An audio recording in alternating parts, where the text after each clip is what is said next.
Hi, and welcome to the It's Mimic Campaign Builder. I'm Adam. And I'm Dan. And over the course of this series, we're going to be sitting down and creating a session-by-session campaign that you can either follow along with week by week, or just take inspiration from as you see fit. We know that every table is different, and so is every Dungeon Master, so please take what you want from each of these episodes and use, adapt, or throw away whatever you need to in order to make things work for your campaign. We don't know who our party's going to be yet, and we certainly don't know yours. So we'll be designing encounters for an assumed party of the following 5 archetypes: a warrior, a priest, a mage, a criminal, and an outdoorsman. We'll be slowly leveling up as we go, but for now, we're starting with Session 1 and establishing the status quo. Each episode will be designed to be easy for any DM to adapt for any party between levels 1 and 5. But for now, let's get to building.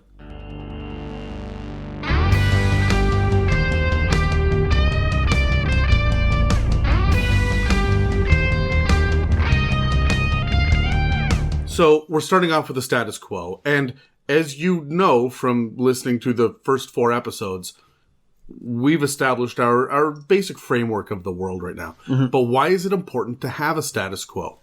Well, you need to really establish amongst your players what is the norm before you break it, right? And remember, you're coming into this as Session 1. So this is where your players will finally get to experience what you have spent the past couple weeks prepping. So whereas you are established in the status quo, your party may not be, and you need to establish that first. You don't get expectations to subvert if you don't set up the expectations in the first place. Yeah, I'm completely on the same page with you. We need to have a common ground for everyone to get started on.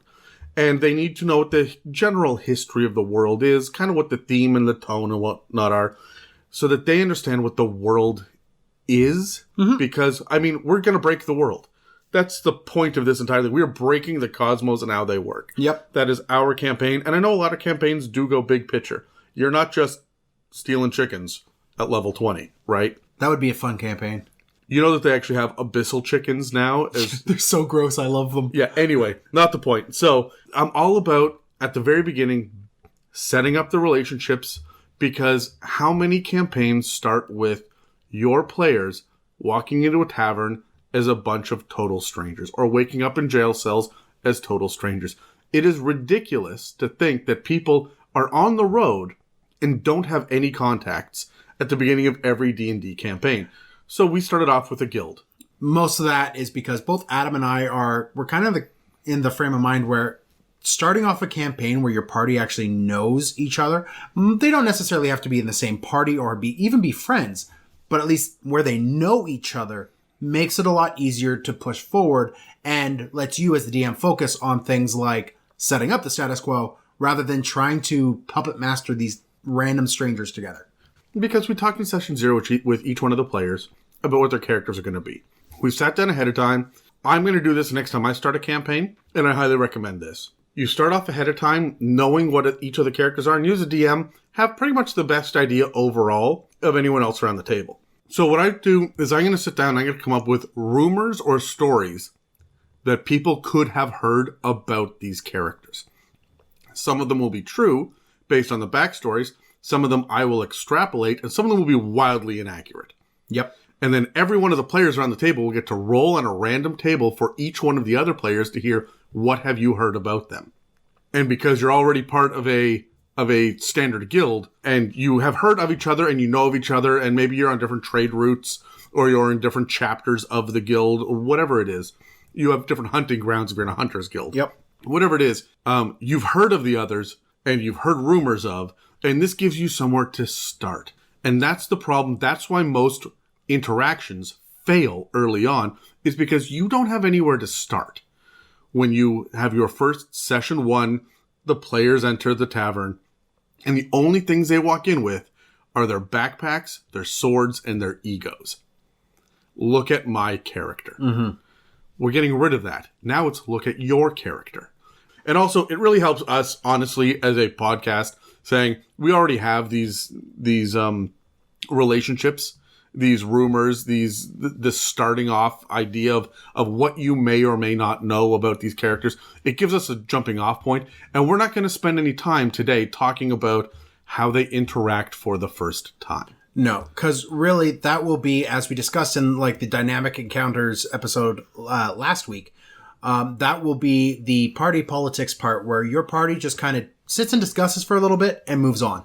For our purposes with the podcast, that's not going to be helpful. So what we wanted to do instead was focus more on establishing this foundation for you to bounce off of after that meeting happens. Yeah, we are not talking about every encounter that you will have in session 1. We are talking about a handful of ideas about structure that you can put in for dynamic encounters in each one of the sessions. So, for example, coming up with starting gear, who's wearing what clothes, and what do they look like when they enter the bar, that's just going to happen at your table regardless.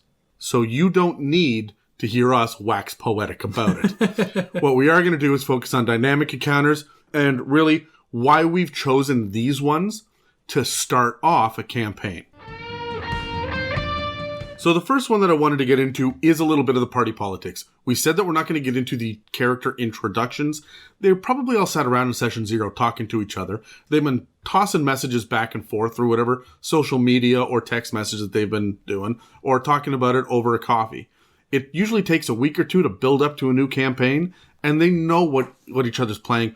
They may even have a better idea of what their friends are playing than you, the DM, because maybe they're keeping secrets. I hate it when players do that, but they always do that. My favorite thing is, we're going to be friends, we just don't know how yet. And then you have the one person who has told you that, who doesn't give you a character until like a week before the session, and then the other person who's like 2 months down the line, oh no, I am playing this.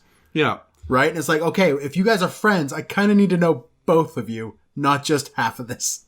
Yeah, so, but what I do want to talk about is getting them set up and interacting for the first time with their guild chapter leader. Mm-hmm. That's important. So the very first thing that I picked up was party politics, because I wanted to kind of drop this idea of role play early on.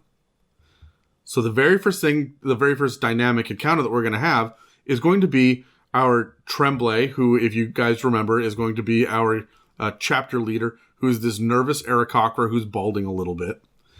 He is going to be putting together a new group of helpers from the Black Ink Union, that's our guild, because there's a annual restructuring where different people go on different trade routes, and different merchants have trade helpers might have different strengths, coming up on what seasonal things that they may want, whatever it is.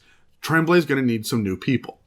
As everyone interacts, he's going to accidentally let it slip that the previous group of helpers all died. Oh, good. And he doesn't want to talk about it. And that's it. And he's going to leave. And you guys will be in the guild house, in like the common area. There'll be like a kitchen and a couch, and everyone will be able to stand around and look at some maps on the walls. And this really is an establishment that you guys as players, or sorry, I keep saying you guys, that the players, can you tell I'm a forever DM, that the players are going to be able to sit around and interact with each other, and then leave them alone in this room. They know who each other person is, but now they're given kind of like, here's your new assignment, here's your new job. For the next year, you'll be working under Tremblay. How does that feel? What does that look like? Yeah. This is your opportunity to not do introductions, but to properly interact. So that's my first dynamic encounter, is the party politics of letting them kind of figure out how they feel. This is a good opportunity for you as a DM to sit down and write notes. Whenever there's the first mission, so many times the butcher comes in and the daughter got stolen and by goblins, you got to go rescue her. And you don't spend any time loading up the horses and talking amongst yourselves as you ride out of town and saying, all right, so I know who you are and I can see you have a bow. What have we gotten ourselves into? This is a really good opportunity for you as the DM to start laying the groundwork in your own mind and in your notes about what sort of inter-party intrigue you could add later on in the campaign. Say you have a Minotaur and a Warforged who, in this initial meeting, don't quite get along as characters. Like there's some tension there. Make note of that so that you could pull on that. Maybe there's some hidden little secret that a party member has given out here. Make note of that. This is a really good starting point for you as a dungeon master to come up with some plot threads for later. You're also going to be able to see who's working well together. Yep. If you have a mage and outdoorsman that are both working well together because those players are old friends and they have just fallen into their same old rhythm, it might really behoove you to either split them up or start building encounters that is going to that's going to kind of reward them for these bizarre combo ideas that they will come up with of adding difficult terrain and then a sleet storm or a fireball or whatever, right? So they're going to start strategizing as they go. There's going to be experienced players around the table that really kind of fall into their same old habits, and sitting back and watching them interact with each other, seeing new players explore and try to struggle with the role-playing aspect early on. This is going to give you an idea about what you should be building and how you should be interacting with your players as you move forward. So that's why I want to party politics right up front and not introductions, because introductions is about me and my character. I want interactions, you and your character. So your party's been spending some time sitting around a table getting to know each other. And let's be completely honest, we now need a little bit of a push, a little bit of an inciting event. Something exciting is going on for this party to, flex these muscles that they've been proudly displaying to their... It's D&D. Let's do some shit. Right? So what I have here is I have a straight-up combat encounter that's going to end with a little bit of exploration as Tremblay bursts in and lets the party know that the opposing guild, Lachlan's Lot, is currently raiding his warehouse. And since the party is now, his group, you guys around the table now have to go solve this. So you guys are going to go in and fight back this group of thugs and brigands who are breaking into Tremblay's warehouse of random magic items. We said before that Tremblay's kind of got all these peculiar, half-used, they're broken, discount magic items. Right? It's a pawn shop, right? So he's got this little warehouse out back, and there's 3 or 4 thugs in there causing mischief. You have to go in and take them out, and then figure out what they're there for. They're clearly there for a reason. Not just to rob him, but to rob him of a specific thing. So now your party, after dealing with the combat, has to figure out what that thing was. I like this because it immediately establishes a low-level bad guy, right? This is going to be a constant issue that they're going to run into all of the time. We're establishing a villain, not the villain. We haven't even hit the main plot yet, and we're not going to for a couple of sessions. But we're hitting this whole guild warfare thing early. Mm-hmm. Giving the party something to band together around. Whereas Tremblay showed up, first they introduce each other, right, in the standard introduction. Then Tremblay shows up and kind of unites them with a little bit of suspicion. And us versus them feeling, do we trust this guy? Yeah. And then, wait a minute, here's the real enemy. Now we are a party. And this guy is not a bad guy, he's a victim. Mm-hmm. And we're starting to really kind of get the overall feel of what we want our guild chapter even, to start to feel like now. The fact that Tremblay has magic items, but didn't have a lock on the door. This is what we're dealing with here. And so I like the idea of there being so quickly this combat versus exploration, because one thing we haven't done yet is explored the shop. Yeah. He's a merchant. And you can kind of assume what a magic shop looks like. What does a magic warehouse look like? And this could take place in the warehouse or even in the shop. It doesn't really matter where. A back alley outside even. Just whatever it is. And what are they after? If you could figure out what they're after, the next question is why? Why are they after this? And just to be clear, we don't have an answer for this. No, we don't. We don't have an answer for what this item is, but I'm assuming that it's an item of rarity, or it's going to be able to maybe be linked in somehow to our overarching plot line. Yep. Or maybe it's a red herring of some sort, or maybe they're just kind of setting up, maybe they're planting evidence. Who knows what it is? But there is this real sense of, hey, these are the bad guys, but what do they want? Exploring motivations.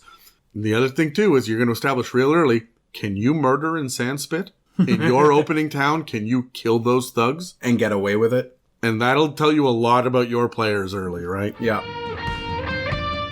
So the third encounter that we're going to have, the third dynamic encounter, is going to be a role-playing to exploration encounter. This is where Tremblay explains what happened to his old crew, because now he trusts everybody. Whatever your patron is, whoever is sitting there bringing your group together, whoever your quest giver is going to now start to reveal more information because your group has proven themselves. So this is a reward.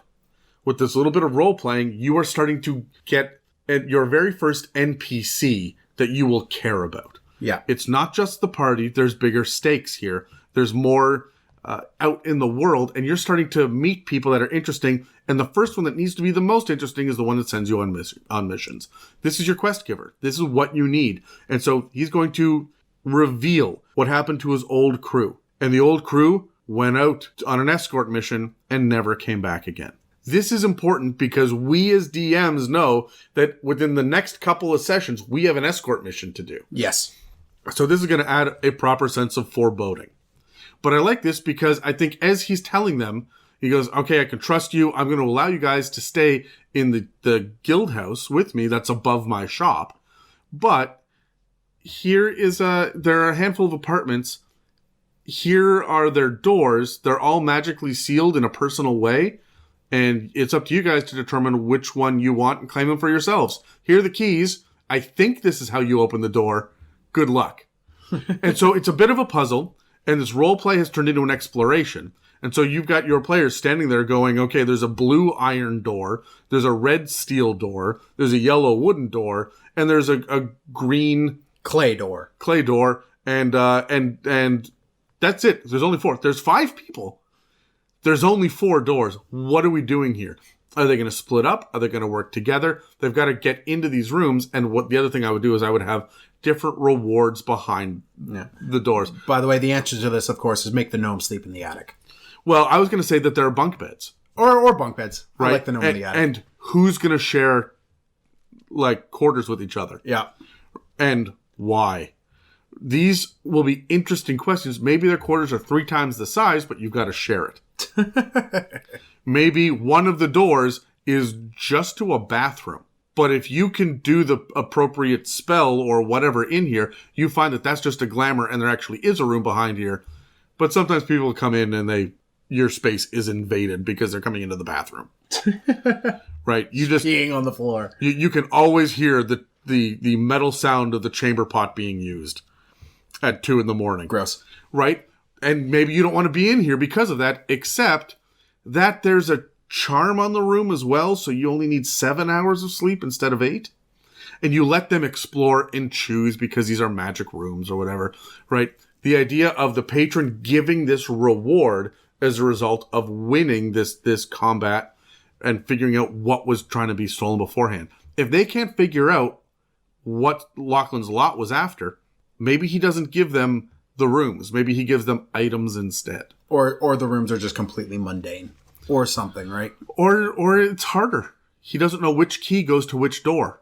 And there's traps on the doorknobs. Yep. Right? So whatever it is, I really like the idea of us going from one dynamic encounter to another. There should be consequence for everything throughout this session. You can see that we're building a narrative now. Mm-hmm. And we've gone from combat to exploration in one, and then role-playing to exploration in another, because we should be exploring in the very first session. We should be figuring out the status quo. What we're doing here is introducing the guild house. So following up that role-playing to exploration mission that we had before, I have a exploration to role-playing. So there's been some sort of collateral damage to the combat and to all of this stuff that's happened to Tremblay in the past, 2 hours. Yeah. That now that his party, now he's got a group of adventurers or guild members who are kind of his to move around, he's going to get these guys to get set up and get equipped, because eventually down the line, he's going to want to replace these potions. So he's going to send the party out with, here guys, here's 100 gold each. Go out, equip yourselves in the town. I've got some things to deal with. Tremblay disappears. So now the party has to go throughout the town and just find some, like a general stores vendor and get to know them. Find the Not to Guild Tavern, maybe, and figure that out. Go see the butcher. Also, and I think this will be where it's a little bit more impressed upon the party by Tremblay or by whoever your quest giver is, find a place to buy mounts. Because there's going to be some travel up ahead, and there's going to be as we mentioned before, an escort mission coming somewhere down the line that, we've decided that we want to lead the party toward. Now, this is a good time to even give them that first mission that we're going to go on, right? Like, now that Tremblay comes in and says, okay, good, now that you guys are settled and you have, taken a short rest and not been quite as hurt as you were trying to get through these doors or whatever it is, you're done arguing with each other about who gets what room. Yep. Now that you're here, hey, look, a lot of shit has happened. I know of this thing I need you to go get. It's a fetch mission. It just happens to be you're fetching a person.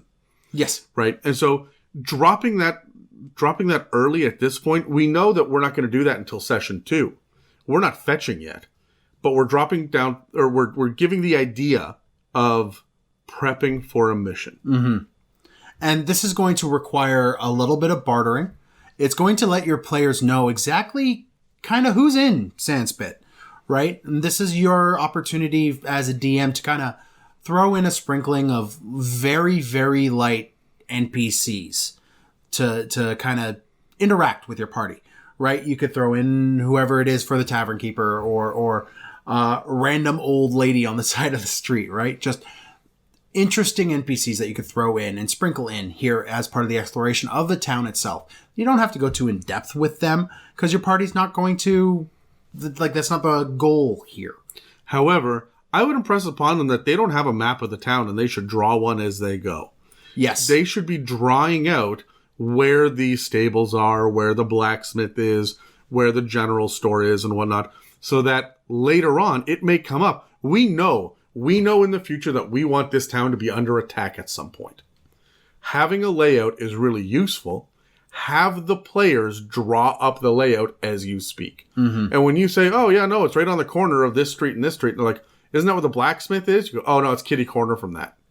You don't have to have the answer until they challenge you on it. Yeah. Right? But it's going to give you an idea of slowly letting this city organically grow through the player's exploration of it. And having them roll perception checks to see what shops are around. They could be really focused on what's going on with the chandler, the candle maker, right? And not paying attention to the fact that they're walking past the armor smith. And they'll be like, I don't know, guys, there's nowhere to buy armor in here.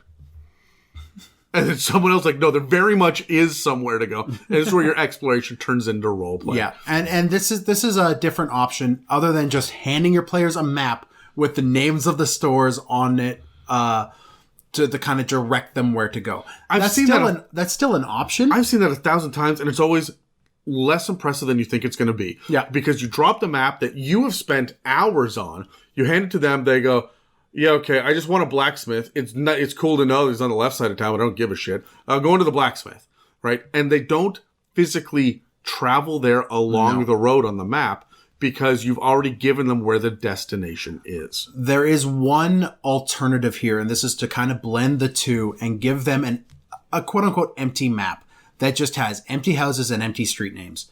And then you, as a DM, have your version that has some names there, and then you are directing them there, and they are filling out where these locations are, what the street names are on their copy of the map. Yeah, I like that. I like that well enough. I think that we should really start getting the idea of skills and exploration and movement throughout the world being important. Yes. Because a lot of players and a lot of tables just don't. They will handwave that and say, you go to the blacksmith, you got the sword, we're done. And they've missed that exploration to role-playing. The opening up the door and going, excuse me, I saw that there's a hammer above the door, but what is this place? And it turns out it's a gem cutter. Okay, put that on the map. Yeah. Right? These people deal with gems. And that's it. It's just a blown up version of a small tinker's hammer, right? And so you can kind of reward them based on perception or investigation, or they could go bump into someone and just say, hey, look, excuse me, I'm looking for whatever. Blank. And just make a standard charisma check, right? Doesn't even need a skill attached to it. Just go find out. Yeah. Don't let the half-orc barbarian go find out. Go send the half-elf bard to go find out. Unless you send the half-orc barbarian into the tavern to find, hey, where are the more seedy shops? The exactly undermarket shops. This is where you want your warrior and your criminal as opposed to your priest walking in, right? But maybe you need to find the nearest temple as well. And so these... Your paladin walks in, everyone's like, are you a cop? You have to tell me if you're a cop. But this is where you start to think about your archetypes and your classes and the races of the characters as well, and where they fit in this world. And that will be a major aspect of this exploration as well. Okay, that brings us to our fifth one. Now, I chose for this, I wanted to go with a combat to role-playing opportunity, because while we fought Lachlan's Lot already, I want them to be established as a consistent threat. It wasn't a group of 3 thugs that we beat up or murdered. We don't know.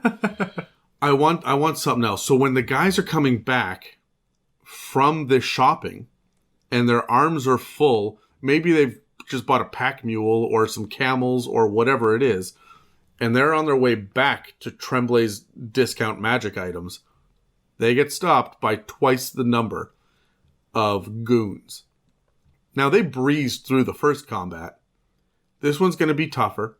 You may get one of your guys knocked out, but we're not going for lethal kills here. This is beat up and take your shit. Yeah. Right? You're going to get mugged. And I want this combat to turn into a role-playing, because I would like this to get to the point where there are 2 or 3 player characters still standing, 2 or 3 NPCs or villains, thugs, still standing. It's not clear. We're down to like 1 hit is going to knock you out from here. And remember, we're level 1. So we're coming in these with like fists and like little clubs. Yeah. They're using saps, 1d4 non-lethal bludgeoning damage, right? So we're going to see this fight, this gang, this turf warfare break out. And then right when it gets down to the wire of, are we going to win? Are we going to lose? Even if they are going to lose and they get beat up, they drop to 0 hit points. You can have them woken up by Lachlan's uncle. Remember, we established that he's the local guild leader and for Lachlan's Lot. He doesn't like Lachlan. Lachlan's a bit of a drunk and he's irresponsible. This guy's smart and conniving and he's sending a message. And he's a real villain character here. Yeah. He's just a gnome, but he is going to let you know that this may be your home, and you may have had great success with all your shopping and stuff, but I am here to be a thorn in your side the entire time. Give your party someone to hate in the first session by really challenging them as much as you can without it being a slaughter. Yeah. Right? Challenge their combat abilities early and see how they're going to interact with each other in kind of a more open space in the public, and then have them really threatened. And this guy should carry enough weight. He should have enough clout to be able to walk away from this and say, you know what? I'm going to leave you bleeding in the street and you're not going to attack me when I turn my back. And I want to remind you that we're on better terms with the local cops than you are. So this is going to be the first roleplay experience where they are not in control. No. And this will be the first real introduction of dangling a villain in front of them. And remember what I said before, don't do that. Don't put them directly in front of your party, because your party will just somehow murder them with the item they just picked up. Yeah. That you were not expecting them to go by. But if they have gone through a bit of a fight first, they're going to be a lot more reticent to start another fight. Especially if 2 or 3 of them are already unconscious. Yeah. Right? And if he shows up with a little more muscle. Establish early that not fighting is a good option sometimes. This is going to make your world feel lived in, and we want to establish that right in session 1. Yeah. Otherwise, your party is going to tend toward more of a murder hobo feel, and this is really what we're trying to avoid here by making it clear that running away or losing is going to be an option in this world. So, following getting their butts handed to them after they've shopped, after they've really established themselves as a party, after they've really helped out Tremblay and met Tremblay, the party is now going to, and they've been given their mission, that they're going to have to go get this thing. And Tremblay will then tell them, this is where you have to go. It is going to be this tent city up to the north, which is basically just a speed bump on the road to Sandspit. So if you remember when we were talking about our locations, we said that there was a tent city that was right outside of Sandspit. Sandspit is a walled city. Yeah. And that all of the different colors of sands from the 4 different directions on the map have all mingled together in this area. But there are these massive roads. There's a crossroads a couple of days to the north. Yeah, and that has collected into this large bazaar almost. It's just a collection of unaffiliated merchants or affiliated merchants, and maybe a little bit more of the rough and tumble. I like to think of just beyond the borderlands kind of tone to this place, but your party has to travel the desert for 2 days up to get this person? Yeah, so because we're going to do an escort mission, they got to go find someone. Let's call them a potions merchant. Yeah, say a couple potions were broken. So we'll have this potions merchant that they have to get and escort back to Tremblay. Yeah. Right? But in order to do it, they need to figure out the way. Now, fortunately, there's been this big road. But you're going to give them the information that because of recent sandstorms in the area, the road's been washed away, and now they have to figure out a different way to go. So your party is going to be spending some time here recreating the map that they need to go to get to Canvas City. So what that means is that, and correct me if I'm wrong on this, Dan, they're going to have to go to the library and look stuff up. They're going to have to go talk to local people and travelers. They're going to have to talk to city officials and find out how often does this happen? Where does it go? It's going to expand beyond shopping. What else is in this city? And that is the reason why we're doing this, is to get your players to be really aware of what is going on in Sandspit. And who are the major players. So instead of it being an exploration of perception checks to look over here, and investigation to find where your blacksmith is, now what you're doing is you're using... What, a skill challenge? Yeah, this will be a skill challenge kind of encounter where your party will be like, okay, well, I want to use a nature check to figure out what this is. And then that's your opportunity as a DM to be like, okay, you guys, through your successful or unsuccessful nature check, you have found this information that you could put on your map. And you as a DM will also be able to track how badly they fail some things. And then you may give them some misinformation, which will hit them when they're when they're traveling to the Canvas City later, right? Yeah. So this allows you to kind of manipulate the map and what's coming on the road, because this should essentially wrap us up for the end of session 1. So you will have, by the end of session 1, your party will have a rough idea of who's in the town. They'll have a rough idea of what kind of services are present in the town. They'll have a rough idea of what the road to this Canvas City is going to be. And all of that will bring a lot of life into your city and will help you as a DM fortify this city later down the line. So, to summarize, what we've done is we've focused on some party politics early to see how everyone's interacting and to get them all on the same page. We've gone combat to exploration because we want a big call to action. Role-playing to exploration because we're really leaning into the exploration and we want there to be more interaction with our patron, essentially. Not a warlock's patron, just the person that is going to be our quest giver. Then we went to exploration to role-playing as a dynamic encounter because we want to lean into that even harder and we want them to explore the town. From there, we got into more combat and role-playing as we introduced some villains. And then we ended up with a skill challenge to see how prepared they're going to be before they head out on their very first mission, which will be the next session and our next episode. Do you have any final thoughts, Dan, before we wrap this up? Session 1 is going to be one of those kind of campaign establishing sessions. Clearly, I mean, it has to be by default, but it's where you will set your tone and where you will set your setting very, very easily. It is designed for that. So the reason why we've leaned so heavily onto exploration is that reason, is because the way you disseminate this information to your party is through exploration. If you don't have a clear idea, if you don't plan to do that ahead of time, you will not only leave accidental gaps in the information, which they are going to make assumptions to get over and then have misinformation, but you're also going to be caught unaware and make claims and decisions that you may have trouble remembering later or that won't end up in your notes, and they will come back and challenge you, and then their faith in you as a DM may be shaken, and you don't want that in session 1. No, you don't. So this is going to be the thing, like, we talked about in previous episodes, spend some time figuring out your tone, your big bad evil guy, your guilds, all these other things. But before you start the session, have an idea of what your town is going to look like, because that is what you are preparing. Your gift, the cake you are handing over to your party to consume is this city of Sandspit. So come to the table prepared with a city. Now, if they ask a question out of nowhere, it's also helpful to have a couple NPC names and behaviors on the side that you could then make a little note of, say, this guy is the gem merchant.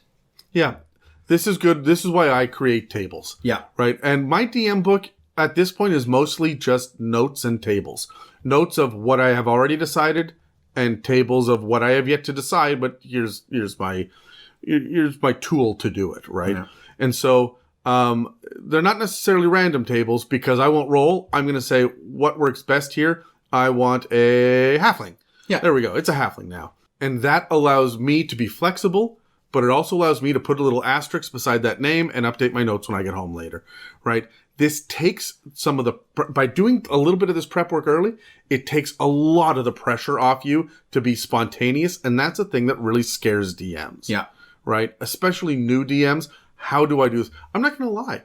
Every time that I sit down to do any sort of session, the first 30 seconds of the session, I can feel my heart racing a little bit. Here we go again. Don't screw it up. Everybody's looking at you to get the session started. Don't screw it up. Where did we leave off last session? Did you forget anything? Don't screw it up. And I have this inner monologue, and I think every DM to some degree does. Yeah. Especially when you're going off of published material as well. Did you remember to drop Strahd's brother's name in this portion 7 sessions ago? Like, oh shit, no, I didn't do it. How do I establish that now that it's looking tacked on? So keep notes. And the best thing, the most important thing when you start off with your status quo is what are the most important things. Yeah. We decided establishing our guild, our guild patron, like our quest giver, our nemesis, our low-level nemesis, and the city we're in. And I really I liked all of Dan's stuff about shopping and exploring the city. And then going out and meeting more people and fleshing out the city. You notice we didn't get into residences or farms or where's the nearest water supply. Yeah. There are wells around. Don't think about it. That's why we're here. You don't have to do that level of, well, do the sewers really function as well in the poor part of town as they do in the... Man, I don't give a shit, and neither should you, because we're not going there. Yeah. If you are going down to the sewers instead and exploring the city through the sewer system instead of going shopping, then put your time and effort there. You don't have to go shopping because we went shopping. But you should also establish down in the sewers that maybe there's a grate that keeps you from a rat the size of a horse. He's down there, and you have a villain. You're going to have to fight this guy eventually, and you know it. And he's hissing at you, but the moment you knock an arrow, he runs away into the darkness. Yeah. Right? So this is the same basic framework that I would use for any opening session 1. Yeah. So there we go. That's session 1. Now let's take a week and allow the themes and ideas to settle with the party, and hopefully this will give us some opportunities to lay out how we're going to go about getting to the first mission. Tune in next week while we offer up more ideas for encounters based on traveling on the open road while at the tender stages of level 1 and what random encounters we may inject there. Thanks for listening to this episode of the new It's a Mimic Campaign Builder series. You can find us at www.itsamimic.com or on iTunes, Spotify, and most podcast catchers. We're also available on Instagram, Facebook, Twitter, and more, and would love to hear your thoughts on how you would use this episode in your own homebrew campaigns. I'm Dan. And I'm Adam. And we'll be back with more prep work next week.